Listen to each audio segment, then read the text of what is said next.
మనం చూసుకోవచ్చు డప్పు దరువులతో మరోసారి కవితను వెల్కమ్ చేయడానికి భారీ ఎత్తున ఇక్కడికి వస్తున్నటువంటి కార్యకర్తలు స్వాగతం పలికేందుకు రెడీ అవుతున్నటువంటి పరిస్థితి. మహిళా నాయకులతో పాటు కార్యకర్తలు, అదేవిధంగా వివిధ తెలంగాణ నృత్యకారులతో వివిధ సాంస్కృతిక సాంప్రదాయాలతో ఇక్కడికి చేరుకుంటున్నటువంటి పరిస్థితి కనిపిస్తోంది.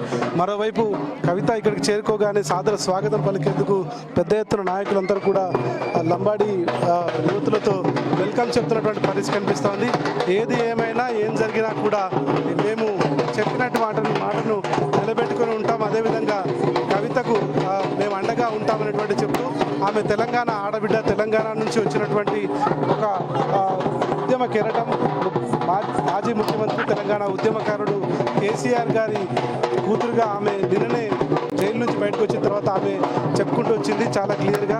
నేను కేసీఆర్ గారి కూతురుని, ఖచ్చితంగా ఇటువంటి కుట్రలన్నీ కూడా ఎన్ని జరిగినా కూడా నేను బయట పెడతాను, బయటకు వస్తాను.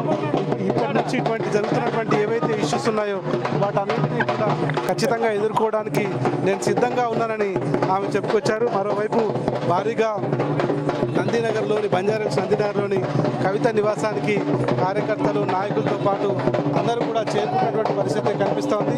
ఖచ్చితంగా ఏం జరిగినా కూడా ఎట్టి పరిస్థితుల్లో ఇట్లాంటి కుట్రలన్నింటినీ కూడా బహిర్గతం చేయడానికి